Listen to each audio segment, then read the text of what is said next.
ওই যে একটা কথা বলতে যাচ্ছিলাম না, যে অধিকাংশ আজকে বর্তমান সময়ে জলসা জুলুস যে জায়গাগুলোতে হয়, এটা আমাদের ফ্যাশন হয়ে গেছে। সব কুটুমজনদের দাওয়াত করতে হয়, কুটুমজনদের দাওয়াত করতে হয়। আবার যদি কাউকে দাওয়াত ফাঁক যায়, তার আবার এত বড় ফোঁ, হ্যাঁ বুনু, হ্যাঁ ভাই তুমি কি মানুষ, তোমার গ্রামে জলসা করে দাওয়াত করলে না? আরে বাবা, জলসাই যদি আবার দাওয়াত না হয়, কুটুমজনের ফোঁ। আর ওই ফোঁওয়ালিগণ 1 মাস ধরে জলসার নাম করে করে আসবে। আর জলসার দিনে যাদের বাড়ি আসবে, এক একটা জায়গা আপনাদের 24 পরগনাতে আছে, উরি বাবা বলছে হুজুর আজকে গ্রামে শুধু গরু জবাই হয়েছে, শুধু আমাদের গ্রামটাতে বলে 16 খানা, তাও হুজুর পাওয়া যাচ্ছে না। বলে এত খেলো কে? বলে হুজুর এক এক বাড়িতে 20টা 25টা 30টা করে মেহমান। আমরা হ্যাঁ, এক একটা বাড়িতে যদি 20টা 30টা করে মেহমান হয়, তাহলে গ্রামের লোক সংখ্যা কত? বললো হুজুর 300-250 ঘরের বাস। আমার 300-250 ঘরের বাসে যদি 25টা করে কুটুম আসে, আর গ্রামের যদি 5000 লোক হয়, এখন এতগুলো লোক যদি জলসায় বসে, তো এই এলাকার এত বড় মাঠ আছে যে সব লোককে জায়গা দিতে পারবে। কথা বলে। এখন বলেন ওই যে কুটুমগুলো আসে, ওরা কি জলসায় বসে? বসে। তাহলে কি করতে এসছে? এই বলেন না, আপনারা বলেন। তাহলে খায় আর ঘুমোয় আর গল্প করে, তাহলে তো বলাই যেতে পারে ছ্যাঁচড়া কুটুম। কি গো, তাহলে বলাই যেতে পারে কি কুটুম? ছ্যাঁচড়া কুটুম। কারণ যে জলসার জন্য আসবে, খাক ডাক সবই করবে, কিন্তু আসল যে উদ্দেশ্যে এসেছে সেটা তো করবে। আপনারা অনেক সময় জানাজা পড়তে যান, তো আপনি জানাজা পড়তে পারেন, মাইয়ার লাশ নিয়ে যাচ্ছে, আপনি যেমনি অনেক লোক যাচ্ছে, তা আমার না গেলেও চলবে, আপনি ফিরে চলে আসবেন নাকি? এসে বলবেন জানাজা পড়ে আসলাম। এবার আসেন, হ্যাঁ এবার কুটুমগণ তাহলে কি আসে আর বাড়িতে খায় আর ঘরে? না না, ওই যে খালা চলছিল পাশে একটা মেলা, বলছে ওই দিকে না, সব এই দিকে চালা। বুঝতে পারেন নাই? কারণ এই দিকে হবে না, ওই দিকে হবে। মুসলমানের সন্তান, এবার কোরআনুল কারীম থেকে একটা মারাত্মক জিনিস শুনে নেন। 1 নাম্বার হলো সূরার নাম সূরা হামিম সাজদা। সূরার নাম সূরা হামিম সাজদা। আমি কোরআন থেকে কেন বারবার বলি, কোরআনের কথা কেন বারবার বলি? কোরআন বললেও লাভ, শুনলেও লাভ, আর মানলে। ওমরের মতন মানুষ পাগল হলো কিসে? ওমরের মতন মানুষ হিদায়াত পেল কিসে? ওমরের মতন মানুষ মাইন্ড ক্লিয়ার হলো কিসে? কোরআনুল কারীমের তিলাওয়াতে। কিসে? জোরে বলে। হ্যাঁ, বোন বাড়িতে কোরআন তিলাওয়াত করছিল, ওমর গেল, ওই তিলাওয়াতের আওয়াজ, অথচ গেছে সাইজ করতে কাকে? মুহাম্মদ সাল্লাল্লাহু আলাইহি ওয়াসাল্লাম। তলোয়ার খোলা, ওমরের তলোয়ার খোলা। আর তলোয়ার তখনই মানুষ তৎকালীন সময়ে খুলতো যখন কাউকে ডাইরেক্ট সাইজ করার দরকার হতো। এখানে একটা খাপ থাকতো, ক্যাপ। ওরা তলোয়ার খুলতো, সবসময় খুলে থাকতো না, কাউকে মারার দরকার এই বের করতো, এই চালাত কি এই তলোয়ার খোলা ওমরের হাতে। কিন্তু ব্রেন আউট হয়ে গেল কোথায়? ওই যে কোরআনের আওয়াজ গেছে। হ্যাঁ, এমন পৃথিবীতে অনেক নজির, হ্যাঁ অনেক নজির। বাদশা নাজ্জাশী যখন মক্কা থেকে মুসলমানরা হিজরত করে গিয়েছিল, সেই সময় মক্কার বেঈমানগণ খবর দিল, বাদশা নাজ্জাশী নতুন ধর্মের প্রচারক একটা টিম আপনার দেশে গেছে, আর আপনি কিছু বলবেন না? সব পুরো জামাত থেকে সাহাবীদের ডাক করেছে। আল্লাহর নবীর চাচতো ভাই জাফর রাদিয়াল্লাহু তাআলা আনহু সাথে ছিলেন, জাফর ইবনে আবু তালিব, আবু তালিবের সন্তান। এবার বাদশা নাজ্জাশী ডাক দিয়ে বললেন, আপনারা তো মক্কার মানুষ। বললে হ্যাঁ, শুনলাম আপনারা নাকি নতুন ধর্ম নতুন ধর্মের প্রচার করে বেড়ান, পালিয়ে এসছেন মক্কা থেকে। তা আপনার ধর্মে কি ব্যাপার? সবাই বলল কে কথা বলবে? সবাই মনোনীত করলো জাফর ইবনে আবু তালিবই কথা বলবে। এবার তিনি বললেন বাদশা নাজ্জাশীর সামনে, মুহাম্মদ সাল্লাল্লাহু আলাইহি ওয়াসাল্লাম বলে ইনি নাকি নতুন ধর্মের প্রচার করে। বললে হ্যাঁ। বাদশা নাজ্জাশীর সামনে বলছে শোনেন, এই ব্যক্তি সম্পর্কে আমরা কি জানি না, তবে আমি একটা জিনিস শুধু আপনাকে বলি, আমাদের ভিতরে আত্মীয়তা ছিন্ন ছিল, আমরা মক্কার মাঝে হিংসুক ছিলাম, আমাদের চরিত্রগুলো খারাপ ছিল, নিজেদের কন্যাগুলোকে নিজেরাই মাটিতে পুঁতে দিতাম, আমরা হিংস্র প্রাণীর মতন ছিলাম। সব বর্ণনাগুলো দিল। কিন্তু যেদিন থেকে মুহাম্মদকে আমরা পেলাম, এই মুহাম্মাদের বাণী, মুহাম্মাদের কথার ভিতর থেকে আমরা দেখলাম আমাদের মন, আমাদের মানসিকতা এমন পরিবর্তন হলো, আমরা হিংস্র জন্তু থেকে আমরা মানুষে রূপান্তরিত হলাম। সুবহানাল্লাহ বলবেন। বাদশা নাজ্জাশী তখন বলে, ও কি কোনো কিতাবের কথা বলে? বলে হ্যাঁ, একটা কিতাবের কথা বলে। কোন কিতাব? জাফর ইবনে আবি তালিব বলেন, ওই কিতাবটা অন্য কোনো কিতাব নয়, ওই কিতাবের নাম হলো কোরআনুল কারীম। এরপরে জাফর ইবনে আবু তালিব রাদিয়াল্লাহু তাআলা আনহু তিনি সঙ্গে সঙ্গে একটা সূরার কিছুটা অংশ তিলাওয়াত শুরু করলেন। সূরার নাম সূরা মারইয়াম। সুবহানাল্লাহ বলেন। আর তিলাওয়াতটাও করছেন যে সূরাটির নাম সূরা মারইয়াম। আর বাদশা নাজ্জাশী ছিল খ্রিস্টান ধর্ম অবলম্বী। কি ধর্ম? আর ঈসা আলাইহিস সালামের মা হলো মারইয়াম। আর ঈসা আলাইহিস সালাম খ্রিস্টান ধর্ম যাদেরকে মানত তিনি হলেন ঈসা আলাইহিস সালাম। যখন বাদশা নাজ্জাশী দেখছে এ তো আমাদেরই নবীর মায়ের নামে সূরা, সুবহানাল্লাহ বলেন, এ যখন সূরা মারইয়াম তিলাওয়াত করছে বাদশা নাজ্জাশীর চোখ দিয়ে ঝরঝর করে পানি ঝরছে। সুবহানাল্লাহ। কোরআন মানুষকে হিদায়াত দেয়, কোরআন মানুষকে বিভ্রান্ত করে না, কোরআন মানুষকে সোজা পথে নিয়ে আসে, কোরআন মানুষকে সোজা পথের দিশা দেখায়, কোরআন মানুষের ঈমান বৃদ্ধি করে, কোরআন মানুষের অন্তরের পরিবর্তন ঘটায়। এরপর আল্লাহ যেটা বললেন ওই জায়গাটা এবার চলেন, ওই সূরা আনফাল 2 নম্বর আয়াত। إنما المؤمنون الذين إذا ذكر الله وجلت قلوبهم وإذا تليت عليهم آياته زادتهم إيمانا। আল্লাহ বলেন ঈমানদার কারা? আপনাদের আমাদের মনে হবে আমরা বসে আছি যারা, তাই তো? আল্লাহ বলছেন আমি যাদের বলে দেব তারা। এরপর আল্লাহ গুণ বর্ণনা করলেন। গুণ বর্ণনা বলতে কি বুঝবেন? এখান থেকে ধরুন আপনার গরু মাঠে ছাড়া আছে, অন্য একজন ব্যক্তিকে বললে ভাই আমার গরুটা একটু এনে দিবি, বলে ভাই তোর গরুটা চিনবো কি করে? বলে আমার গরুটা দেখবি দুটো সামনের পায়ের ঠ্যাঙে এই হাঁটু থেকে নিচে পর্যন্ত কালো, গলার কাছে দেখবি বাঘছাগা দাগ হবে, আর হাইটটা ঠিক এইরকম টাইপের হবে, বাকি কালারটা এমন হবে। যখন গুণটা নমুনাটা বলে দেব আর কি মাঠে গিয়ে চিনতে অসুবিধা হবে? হবে না। আল্লাহ ঈমানওয়ালাদের গুণ বর্ণনা করলেন। ঈমানওয়ালা কারা? আমি আল্লাহ যাদের বলে দেব তারা। এরপর আল্লাহ বলছেন কারা? ইন্নামাল মুমিনুনা আল্লাযীনা ইযা যুকিরাল্লাহ। আল্লাহ বলেন আমার কথা যখন শুনবে, কার কথা? আল্লাহর কথা যখন শুনবে, ওয়াজিলাত কুলুবুহুম। কলবনের বহু বচন হলো কুলুবুন। ওয়াজিলাত কুলুবুহুম, হ্যাঁ হুম হুম হুম হুম জমির ব্যবহার করেছে। তাদের অন্তরের ভিতরে ওয়াজিলাত কুলুবুহুম, হ্যাঁ অন্তরের ভিতরে কম্পন ধরবে। আমি আল্লাহ আমার কথা শোনার সাথে সাথে অন্তরের ভিতরে কম্পন হবে, অন্তরের ভিতরে কাঁপ হবে, ভয়ে অন্তরগুলো কাঁপতে থাকবে। কার কথা শুনলে? জোরে বলেন, আল্লাহর কথা শুনলে।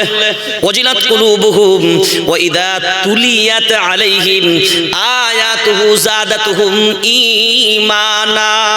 আর আমার কোরআনের কথা আমার কোরআন যখন শুনবে, কি শুনবে জোরে বলেন, কোরআন যখন শুনবে তাদের ঈমান গুলো বেড়ে যাবে।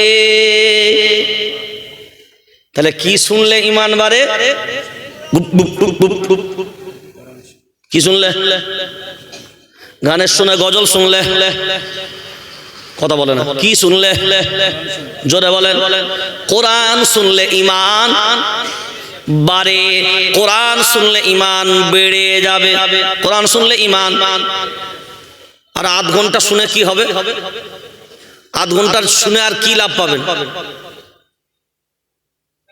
যা বায়ান গুড়াই ধরেছি আপনি তো ডগামগাই খুঁজে পাবেন। কি গো, ঠিক বললাম না ভুল? শুরুয়াতটা যেখান থেকে করেছি, যে জিনিসের গুড়া হয় না ও ডগ হবে? আমরা মজবুত করি কি ভিত না ডগ? তো যে ডগা মজবুত করে এটা তো পাগল বলবে। 12টায় শেষ হবে, যদি 11:30 এসে বলে এবার কোরআনের আমি এবার ঈমান বাড়াবো, তো পিছনের কথাগুলো যদি না বুঝি শেষের কথাগুলো মাথা মুন্ডু খুঁজে পাওয়া যাবে না। এটাই হচ্ছে বাস্তব। আর আমাদের দুর্বলতা হলো এই জায়গায়, জানি না যে এই কারণগুলো আমাদের কেন। ওইটাই আমি বলছিলাম। এবার দেখেন সূরা হামিম সাজদা, দেখেন আমাদের আমলগুলোকে ভিরান, আর আল্লাহ কোরআনে যেগুলো বলেছে ভিরান। বাবরি এমনি এমনি যায়নি। কি বললাম? বাবরি এমনি এমনি যায়নি। এনআরসি এমনি এমনি হচ্ছে না। সিএএ এমনি এমনি অ্যাক্ট চালু হয়নি। উত্তরাখণ্ডে এমনি এমনি ইউসিসি লাগু হয়ে যায়নি। এক দেশ এক আইন করব বলছে, এমনি এমনি হবে না। ওয়াকফ সংশোধনী অ্যামেন্ডমেন্ট বিল পাস হতে চলেছে, এমনি এমনি না। 42,000 মসজিদ অলরেডি ভাঙা হবে, লিস্ট হয়ে গেছে। আর ওয়াকফ অ্যামেন্ডমেন্ট বিল পার্লামেন্ট এবং রাজ্যসভায় পাস হয়ে গেলে 99% মসজিদ বুলডোজার চলবে।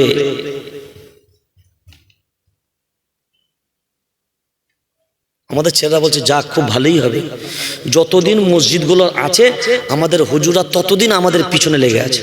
মসজিদ থাকবে না আর কেউ বলার লোক। কি গো, এমনি যায়নি। কাদের কারণে? আমাদের কারণে। কাদের কারণে? বলেন বলেন বলেন বলেন। হ্যাঁ, يريدون أن يطفئوا نور الله بأفواههم والله متم نوره ولو كره الكافرون। কোরআনে আল্লাহ দুই জায়গায় বলেছেন, 11 আপনার 10 নম্বর পারা, 11 নম্বর সাফা, 28 নম্বর পারা, এখানেও 11 নম্বর সাফা। আল্লাহ বলেন শুনে রেখে দাও, ইউরিদুনা আইয়ুতফিউ নূরাল্লাহি বিআফওয়াহিহিম ওয়াল্লাহু মুতিম্মু নূরিহি ওয়ালাউ কারিহাল কাফিরুন।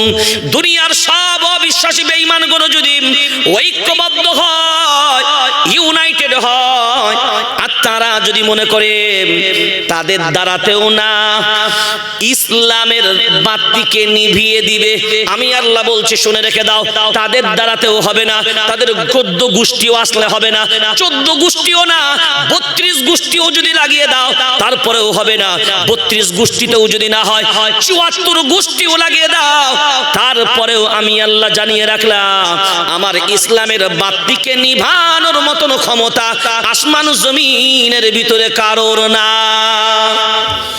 একমাত্র এই ইসলাম ধ্বংস হবে যাদের দ্বারায়, ইসলাম ক্ষতিগ্রস্ত হবে যাদের দ্বারায়, তারা অন্য কেউ নয়, অন্য কেউ নয়, আমাদের ভিতরেই আমাদের গাদ্দারদের কারণে।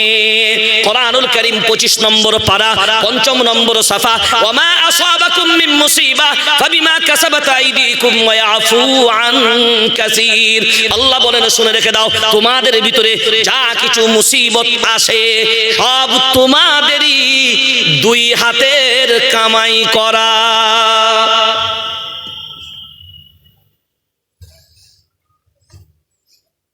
এরপরে মুসলমান ভাবনা চিন্তা করে বলবেন, এই জন্যই উদাহরণগুলো মাঝে মাঝে নিয়ে আসা হয়।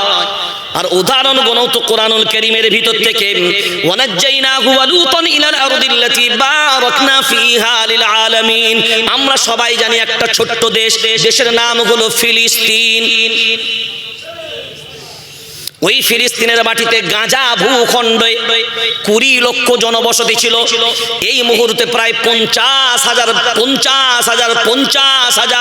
এই আড়াই বছরের ভিতরে 50,000 2 বছরের ভিতরে এই পৃথিবীর জালিম বেঈমান গাদ্দার ইহুদি, ইসরায়েল আর আমেরিকা সুপার পাওয়ার এবং পৃথিবীর সব তাগুত শক্তিগুলো মিলে একটা ছোট্ট ক্ষুদ্র দেশ, অস্ত্র শস্ত্র তেমন নাই, রণতরী তাদের নাই, রণকৌশল তাদের নাই, ট্যাঙ্কার তাদের নাই, গোলা বারুদ তাদের নাই, বিমান তাদের নাই, হেলিকপ্টার তাদের নাই।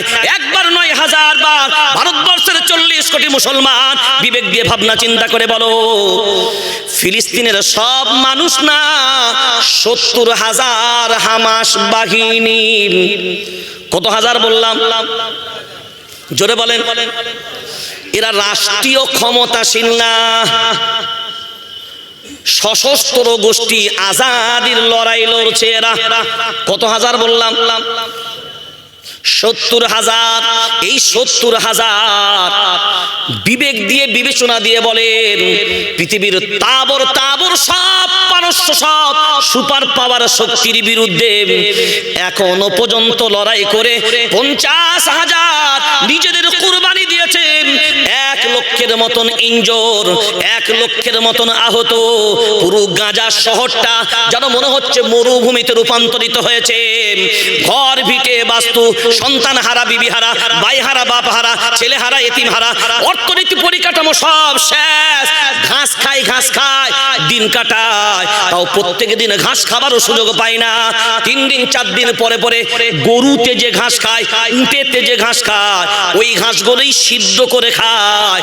তারপরেও বিবেক দিয়ে বলো, ওয়ানাজ্জাইনাহু ওয়া লূতান ইলাল আরদিল্লাতী বারাকনা ফিহা লিল আলামিন। আল্লাহ বলেন, শুনে রেখে দাও, ওটা হলো পবিত্র ভূমি, পবিত্র ভূমি, পবিত্র ভূমি। আর মায়ার নবী মদিনা বলা বলেন, শুনে রেখে দাও, কিয়ামত পর্যন্ত সারা দুনিয়ার সব শক্তি যদি ঐক্যবদ্ধভাবেও মসজিদুল আকসার বিরুদ্ধে যায়, জীবনভর সেখানকার মুসলমান একজন যদি বেঁচে থাকে, বেঈমানদের হাতে যেতে দেবে। ভারতবর্ষে আপনি 40 কোটি, কত কোটি? কত কোটি? 40 কোটি। বাবরি ঠেকাতে পেরেছেন?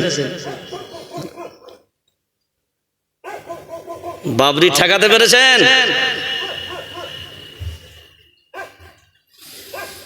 মথুরা নেবে, আজমির দরগা নেবে, কুতুব মিনার নেবে,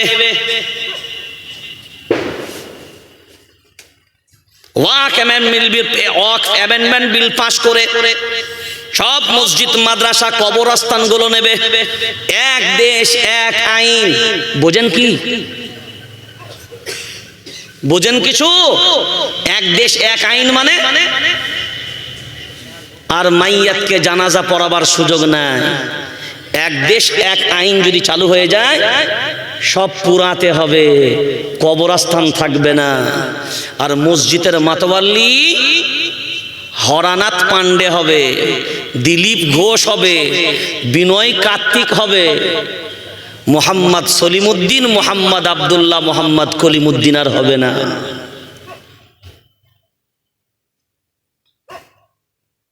হ্যাঁ, সিদ্দিকুল্লাহ কথা বলছে, মামুর বাড়ি থেকে এনে নয়, ভারতবর্ষের সংবিধান সাথে নিয়ে কথা বলছে।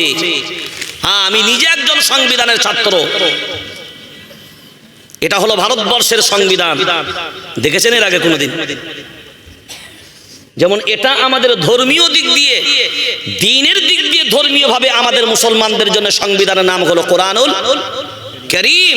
আর ভারতবাসী হিসাবে, ভারতবর্ষের জাতি হিসাবে, নাগরিক হিসাবে আমাদের সংবিধানের নাম হলো ভারতবর্ষের সংবিধান। আর এটাই হলো ভারতবর্ষের সংবিধান। আর যে কথাগুলো বলছি বাইরের কথা নয়। সুপ্রিম কোর্ট চলে এটাকে নিয়ে। সুপ্রিম কোর্ট যে ফায়সালা দেয় এই সংবিধানকে নিয়ে, এর বাইরে ফায়সালা দেওয়ার ক্ষমতা সুপ্রিম কোর্টেরও না। পার্লামেন্ট চলবে এই সংবিধান অনুযায়ী, হাইকোর্ট চলবে সংবিধান অনুযায়ী, সিভিল কোর্ট জজ কোর্ট চলবে সংবিধান অনুযায়ী, মুখ্যমন্ত্রী, DC, DIG, DIB, IB, CBI, CID সব ডিপার্টমেন্ট চলবে সংবিধান অনুযায়ী। মুসলমান খালি ঘুমান, বিড়ি টানে আর বন্ধন লোন নেয় আর ঘরের বিল্ডিং বানায় আর বলে আমরা নবী মানি, আল্লাহ মানি। যারা বিড়ি খায় তাদের কি বলেন আপনাদের দেশের লোকেরা? যারা বিড়ি খায় তাদের কি বলেন? বিড়িখোর। কেন বিড়িখোর বললেন? বিড়ি খাই বলে, তাই তো বলেন? হ্যাঁ না বলেন না? বিড়ি খাই বলে বিড়িখোর। যে মদ খায় তাকে কি বলেন? কি বলেন? মদখোর। আচ্ছা, ওই ব্যক্তির নাম নেই, মদখোর কেন বললেন? জোরে বলেন না কেন? সে বিড়ি খাই বলে আমরা তাকে বিড়িখোর বলি, যদিও তার নাম আছে। সে মদ পান করে বলে তাকে আমরা মদখোর বলি, কারণ মদ পান করেছে, যদিও তার নাম আছে। আচ্ছা, সুদ কি হারাম না হালাল? আচ্ছা, এখানে একটা হারাম খাদ্য রাখা হলো, এই হারামটা যদি আমি খাই তাহলে বিড়ি খেলে আমি বিড়িখোর, তাহলে এই হারামটা যখন আমি খাবো আমি কি কর? সবাই বলে না, জোরে বলতে হবে, জোরে, হারামখোর। আচ্ছা, এই হারামখোর, হারাম খেলে হারামখোর, সুদ কি? জোরে বলে হারাম। এই সুদ যে খাবে সে কি? জোরে বলে হারামখোর। এখন বলেন, বর্তমানে আমাদের মসজিদের ইমাম সাহেবরা মসজিদের মেম্বারে দাঁড়িয়ে এই কথাটা কি বলার ক্ষমতা রাখবে যেগুলো সুদ খায় এগুলো হারামখোর? কথা বলে না, বলতে পারবে? এখন যদি বলে তাহলে সুদ যারা খায় হারামখোর, বন্ধন লোনটা কি খোর? এই কথা বলে না, জোরে বলেন। এবারে পাড়ায় একবার ভিড়িয়ে দেখেন তো কটা ঘর বাকি আছে। জানাজা হয় তো মূল্যে, কবর দেয় তো, কাদের কবর দেন? সুদখোরদের। কাদের কবর? সুদখোরের জানাজা, মাতালের জানাজা, জুয়াখোরের জানাজা, লটারিবাজের জানাজা।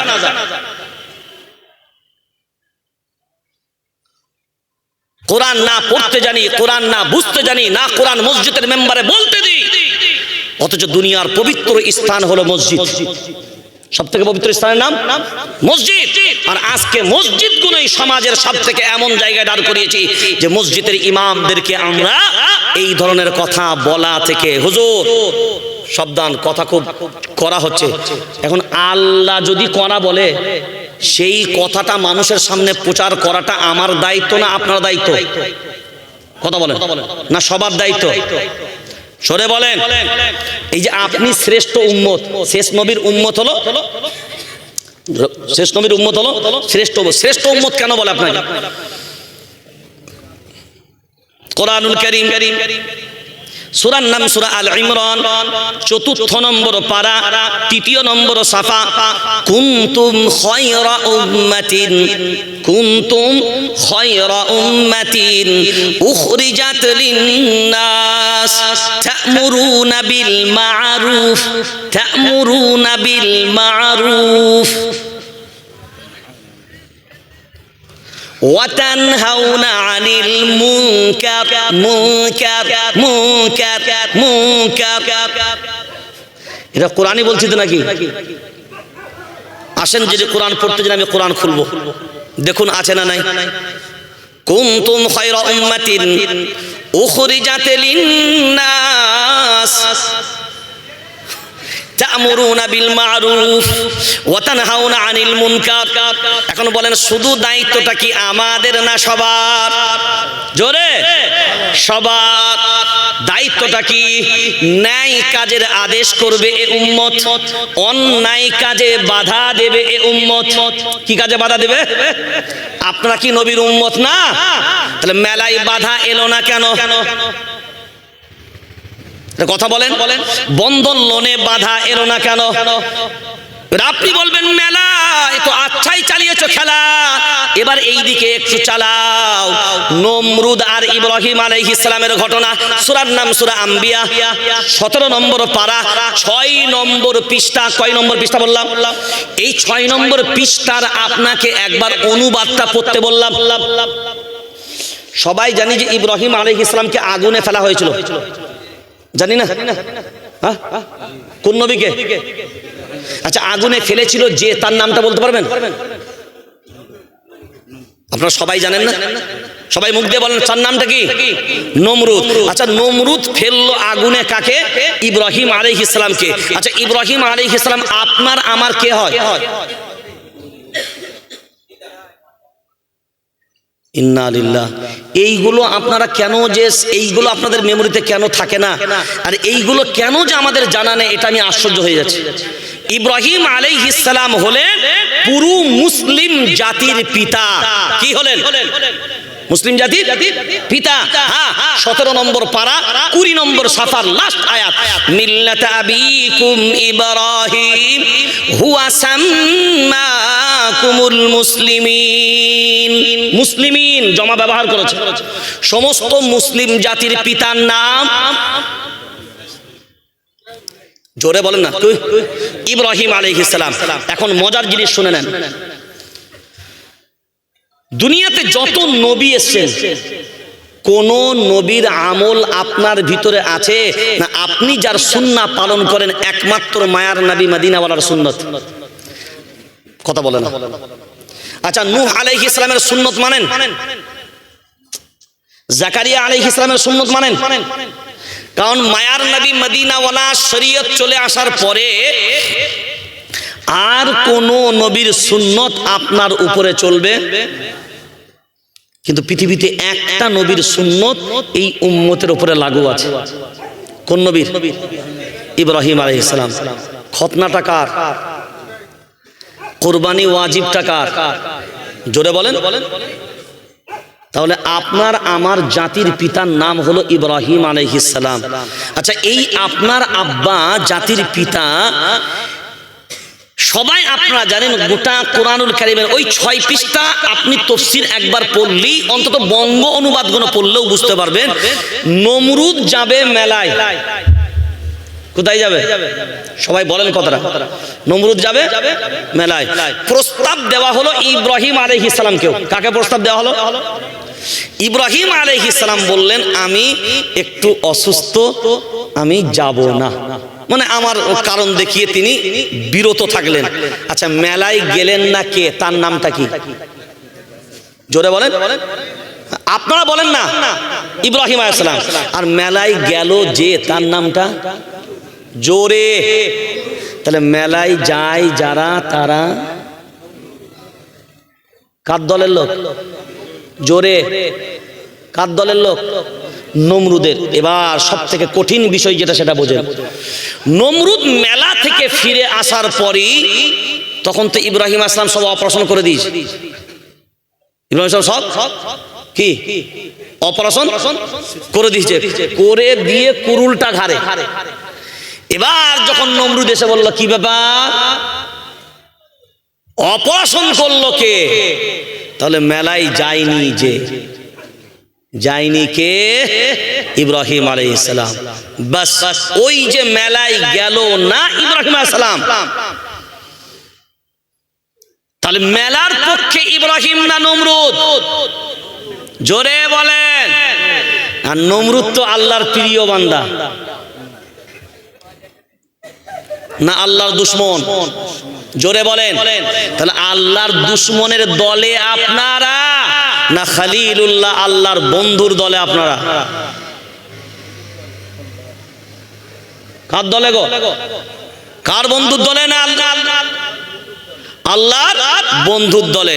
এবার আসেন, ইব্রাহিম আলাইহিস সালামকে আগুনে ফেলা হলো যখন, চরক দিয়ে ফেলা হয়েছিল। কি দিয়ে? জোরে বলেন। চরকের মেলা হয়, দেখেন সেই মেলা।